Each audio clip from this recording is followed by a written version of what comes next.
The most dangerous prison in your life is the one you don't even realize you're living in. Lucas Reed had everything most people would call a good life: a steady job in a quiet office, a small apartment just 10 minutes from downtown, a routine that looked stable from the outside. Yet every night when the world went silent and the city lights dimmed, something inside him refused to rest. A single memory replaying again and again like a loop he couldn't turn off. A moment from his past that followed him into every thought, every decision, every breath, and no matter how hard he tried to move forward, it always pulled him back, whispering the same question he could never answer. Why did you do it? At work, Lucas would stare at his computer screen for hours, pretending to focus while his mind drifted miles away, reliving that same scene in painful detail. The words he wished he could take back, the choice he wished he had never made, the version of himself he no longer wanted to be. And even when coworkers laughed nearby or his phone buzzed with messages, he felt distant, like he was watching life through a glass wall, present but not really living, breathing but not truly free. And the worst part was not the memory itself, but the feeling that it defined him, that no matter what he did now, it would always be there, shaping how he saw himself, limiting what he believed he deserved, and slowly draining any sense of peace he once had, until one night, unable to sleep again, Lucas stepped outside and walked aimlessly through the quiet streets, the cool air brushing against his face as if trying to wake him up from something deeper than exhaustion, his thoughts louder than ever. Until suddenly, a calm voice broke through the noise. "You look like someone who's carrying something heavy." Lucas stopped, turning to see a stranger standing under a dim streetlight, someone he had never seen before. Yet there was something strangely familiar about the way he spoke, not judgmental, not curious, just certain, as if he already knew the answer. Lucas hesitated, unsure why he felt the urge to respond.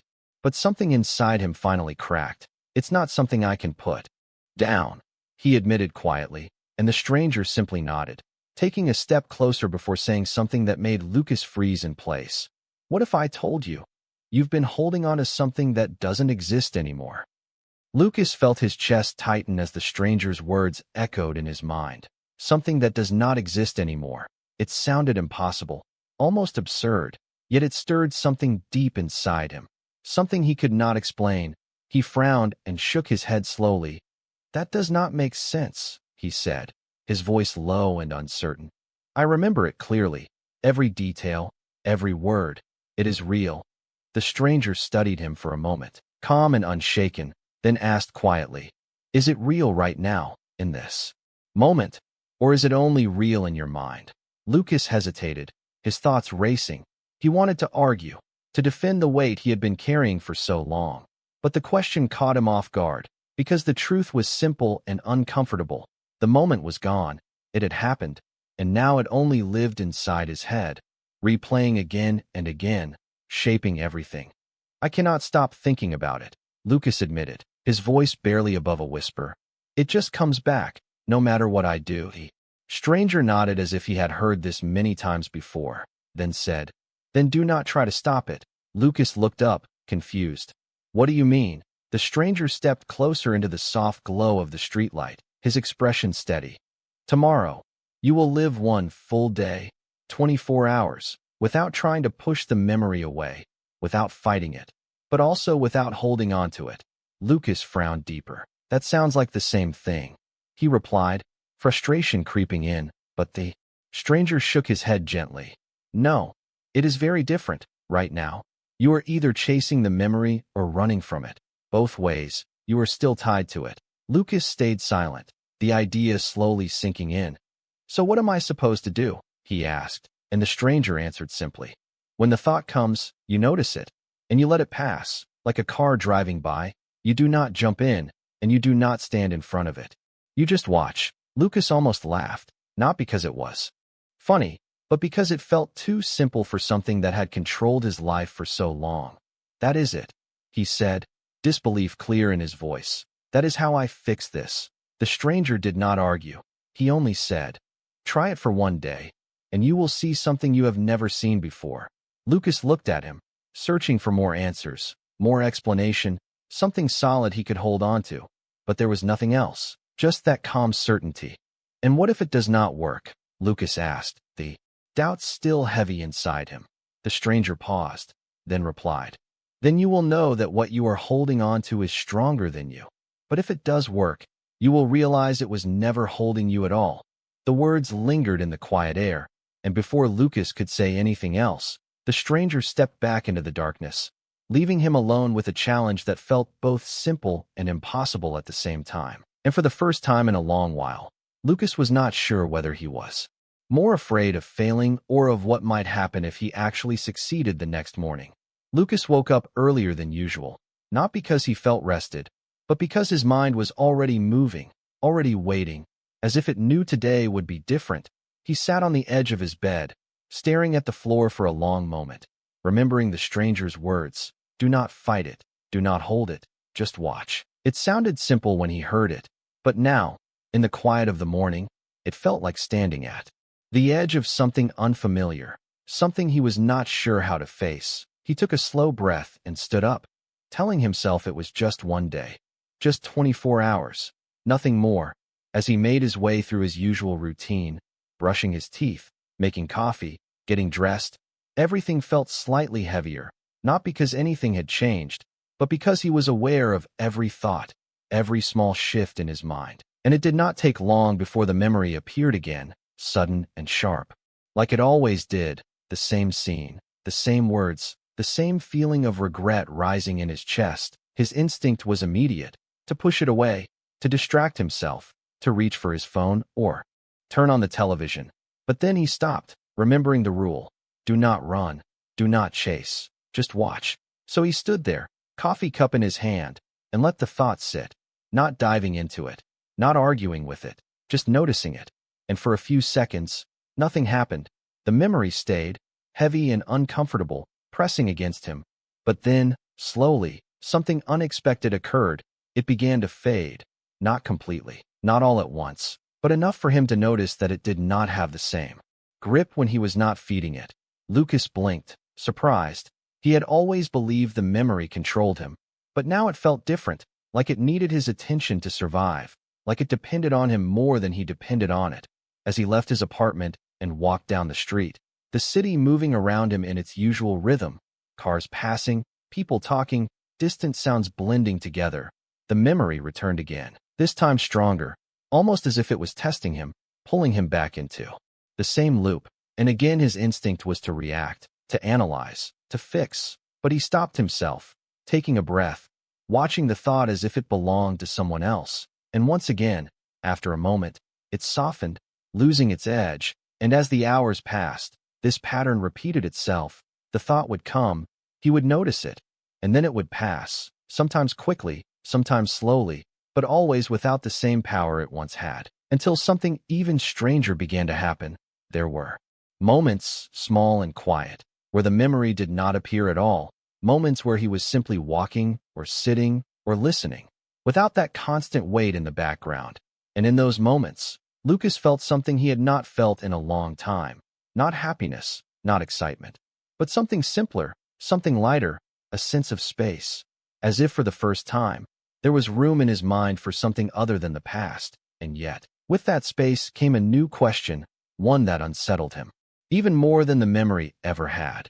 If the past only existed when he held on to it, then what had been controlling his life all this time? By the time the sun began to set, Lucas found himself sitting alone on a quiet bench just a few blocks from his apartment. The same city around him, the same sounds, the same streets. Yet something inside him felt unfamiliar, not because everything had changed, but because something had shifted in the way he was experiencing it. The constant pressure that once followed him like a shadow was no longer there in the same way. It had not disappeared completely, but it no longer felt like it was in control. And that difference, small as it seemed, was enough to make him pause and really notice it. He leaned forward, resting his elbows on his knees, thinking about the question that had been forming in his mind all day. If the memory only had power when he gave it attention, then what had he been doing all this time? Had he really been trapped? Or had he been participating in his own struggle without realizing it? The thought was unsettling, because it meant that the weight he carried was not something forced onto him, but something he had been holding on to, over and over again. And as that realization settled in, the memory returned once more, quieter this time, less aggressive, but still present, like a familiar voice trying to pull him back into the same pattern, and for a brief moment, Lucas almost followed it, almost slipped back into analyzing every detail, questioning every choice, replaying every second. But then he stopped himself again, taking a slow breath, remembering what he had practiced all day.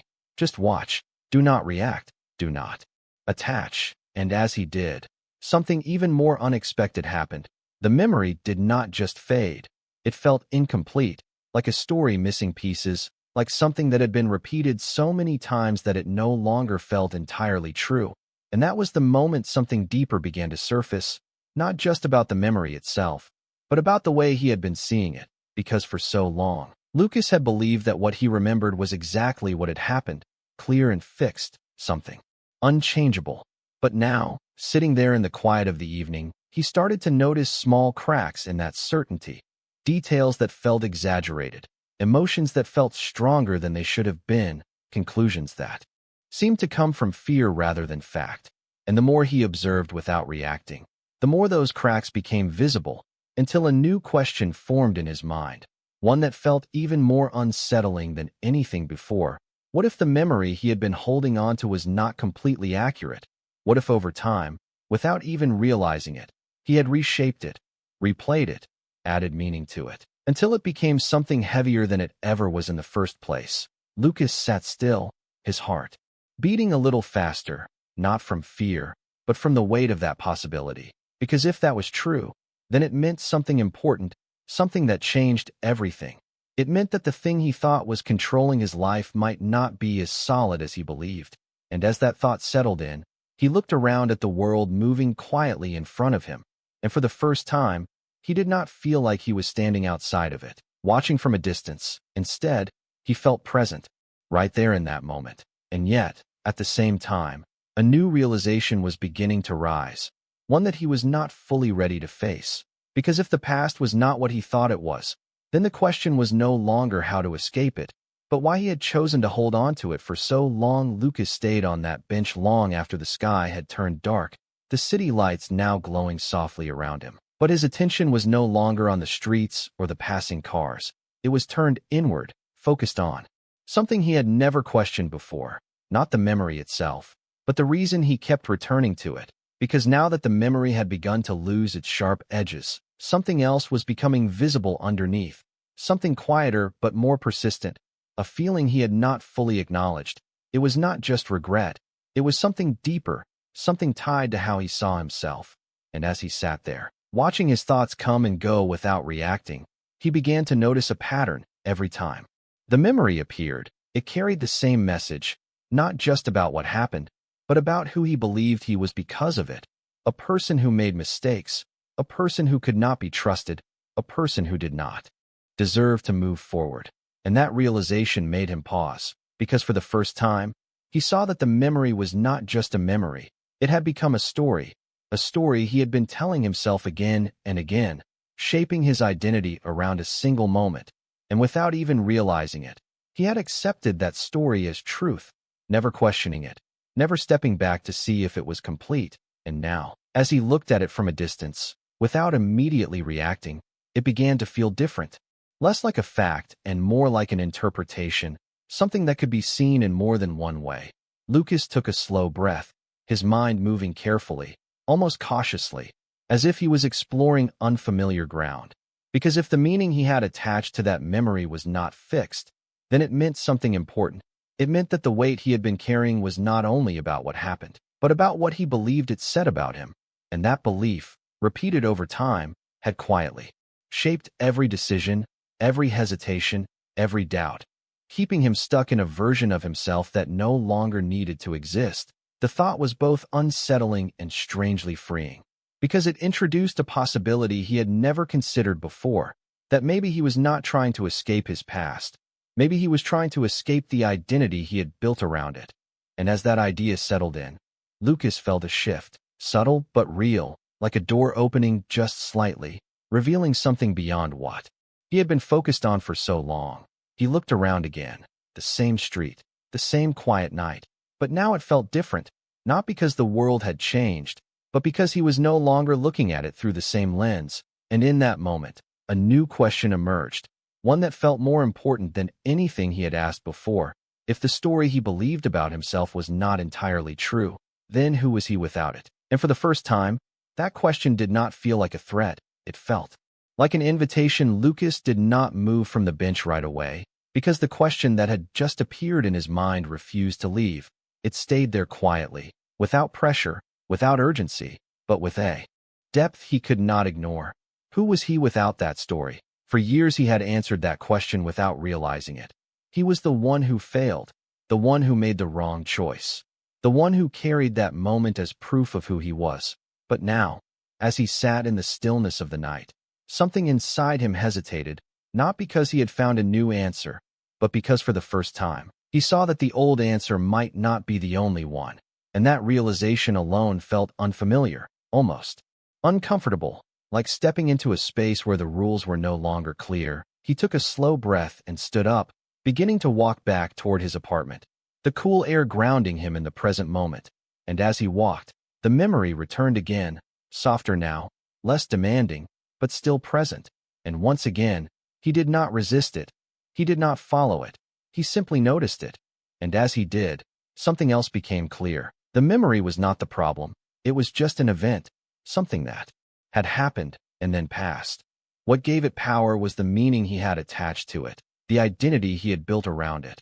And as that understanding deepened, he began to see how often he had been doing this, not just with that one moment, but with many others, small experiences, passing comments, brief failures, all collected and shaped into a story about who he was, a story he had never stopped to question, because it felt real, it felt consistent, it felt like truth. But now, as he watched his thoughts without immediately believing them, he started to notice how quickly his mind created conclusions, how easily it turned a single moment into a lasting label, and how automatically he accepted it, as if it had always been there. And that realization shifted something deeper inside him, because it showed him that his identity was not something fixed. It was something he had been building, piece by piece, often without awareness. And if it could be built, then it could also be changed. Not by forcing a new belief, not by denying the past, but by seeing it clearly, without distortion, without attachment. Lucas reached his apartment and paused at the door, his hand resting on the handle. As a quiet thought crossed his mind, if he had been shaping his identity all this time without realizing it, then maybe, just maybe, he had more control than he thought, not over what had happened, but over what it meant. And as that idea settled in, it did not feel like pressure, it did not feel like responsibility, it felt like possibility. And yet, with that possibility came a deeper realization, one that he had not fully faced yet. Because if the meaning of his past was something he had created, then letting go of it was not about forgetting. It was about choosing to see it differently. And that choice, simple as it sounded, was something he had never truly made before. The next morning, Lucas woke up with a quiet awareness that something inside him had shifted, not in a dramatic way, not like a sudden transformation, but in a subtle, steady way that felt more real than anything else. As if a small part of him had stepped out of the shadow it had been living in for so long. He sat up slowly, noticing how his mind was not rushing back to the same memory with the same intensity. It was still there, but it no longer arrived with the same force. And for the first time, he did not feel the need to brace himself against it.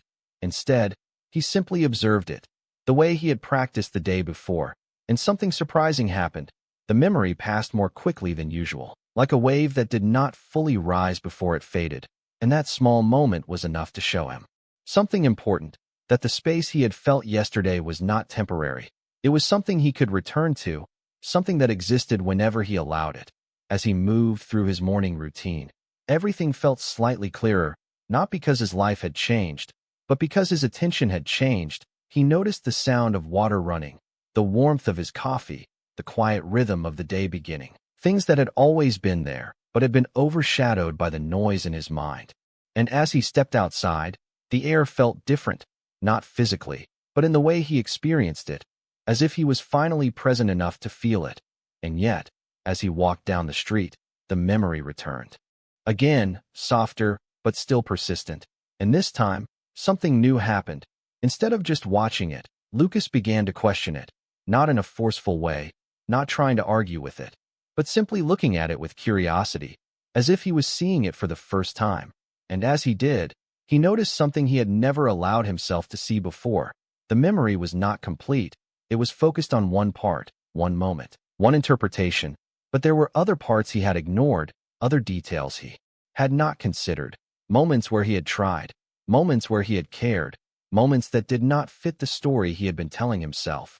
And the more he looked, the more he realized how selective his mind had been, how it had taken one piece of the past and turned it into a full picture, leaving everything else out. And that realization shifted something deeper inside him, because it showed him that the story he believed was not the only version. It was just the version he had repeated the most. Lucas slowed his steps, his thoughts moving carefully, because this was not just about changing how he felt. It was about seeing the truth more clearly. And as he stood there for a moment, watching people pass by, hearing the distant sound of traffic, feeling the ground beneath his feet, he understood something that had been hidden from him for so long, that letting go of the past was not about erasing it. It was about seeing it without distortion, without exaggeration, without turning it into something it was never meant to be. And as that understanding settled in, Lucas felt a quiet sense of relief, not because everything was solved, but because for the first time, he was no longer fighting something he did not fully understand. Instead, he was beginning to see it for what it really was.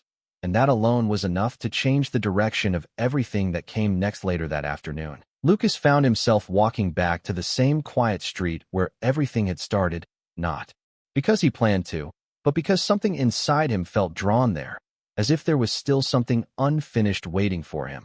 The city moved the same as always, cars passing, people talking, the distant hum of everyday life continuing without pause. Yet Lucas was no longer moving through it in the same way. He was not lost in his thoughts, not pulled back into the past. He was present, aware, and for the first time, steady. And as he reached the familiar corner, he slowed down, noticing how his body felt lighter, how his breathing was calm, how his mind was no longer crowded with the same repeating loop. And just as he stopped under the same dim streetlight, the memory appeared again. But this time, it felt different from anything before. It was no longer sharp, no longer heavy. It was simply there, like an image without weight. And instead of reacting, instead of analyzing or resisting, Lucas looked at it with clarity. And in that moment, something finally clicked, not as a sudden shock, but as a quiet understanding that settled deeply within him. The memory was never the problem. It was never what truly held him back. It was the meaning he had given it, the identity he had built around it, the story he had repeated until it felt like truth. And now, standing there, he saw it clearly. The past was just a moment, but he had turned it into a definition, and that realization broke something open inside him, because it meant he had been living inside a story he had written himself. Without ever realizing he was the one holding the pen, Lucas closed his eyes for a brief second, taking in that understanding, and when he opened them again, the world in front of him felt different, not because anything had changed, but because he was no longer looking at it through the same filter. And just then, a familiar voice spoke behind him, calm and steady. "So, what did you find?" Lucas turned and saw the stranger standing there again, exactly where he had been before, as if he had never left. Lucas did not hesitate this time. He did not question. He simply answered. "It was never the past," he said quietly. "It was what I believed about it." The stranger nodded, a faint smile forming. "And now," he asked, "what will you do with that?" Lucas paused, not because he did not know, but because for the first time, the answer felt like a choice, not a reaction. He looked forward, not at the memory, not at the past, but at the present moment in front of him, and said, "I will stop letting it decide who I am." The stranger held his gaze for a moment longer, then said something that stayed with Lucas even after he was gone. "You were never stuck, you were just looking in the wrong direction." And as those words settled in, Lucas realized something deeper than anything he had understood before, that letting go was not something you force, it is something that happens when you finally see clearly. And in that clarity, the weight of the past no longer has a place to stay. Lucas stood there for a moment after the stranger disappeared, not surprised this time, not confused, just still, as if everything that needed to be said had already been said. The street around him continued as usual. A car passed slowly. A distant conversation faded into the background. The soft glow of the streetlight above him remained unchanged, yet something inside him had shifted in a way that could not be undone. He was no longer searching for an answer, because he had already found something deeper than an answer. He had found clarity, and that clarity did not come from forcing change. It came from seeing things as they truly were, without distortion, without the weight of repeated assumptions. Lucas began to walk again, not because he needed to go somewhere, but because for the first time in a long while, he felt free to move without being pulled backward. And as he walked, the memory appeared one last time, not as a threat, not as a burden, but simply as a reminder of something that had happened, nothing more. And this time, he did not feel the urge to hold on to it, nor the need to push it away. He just let it be, and as he did, it faded naturally, without resistance, without effort, leaving behind a quiet space that felt open and steady. And in that space, Lucas noticed something he had overlooked for so long. The present moment was always there, constant, available, untouched by what had already passed, and it did not require him to be perfect. It did not demand that he fix everything before he could step into it. It simply existed, waiting for him to notice it, and that realization changed the way he understood everything, because he saw now that he had been postponing his life, waiting for a moment when he would finally feel ready, finally feel free from the past. But that moment had never come, because he had been looking for it in the wrong place. He had been trying to solve something that only needed to be seen differently. And as he continued walking, each step felt lighter, not because his life had suddenly become easier, but because he was no longer carrying something that did not belong in the present. And in that quiet awareness, Lucas understood a simple truth that had been hidden behind all his overthinking. You do not need to erase your past to move forward. You only need to stop turning it into something it is not. And as that truth settled in, it did not feel like a conclusion. It felt like a beginning, because for the first time, Lucas was not defined by what had happened before. He was defined by where he chose to place his attention now. And that choice, simple and small, was something he could make again and again, in every moment, without force, without struggle, just by seeing clearly. And as the night slowly turned into morning, with the first light appearing on the horizon, Lucas kept walking, not away from his past, but beyond it, into a present that had always been there, waiting for him to finally arrive.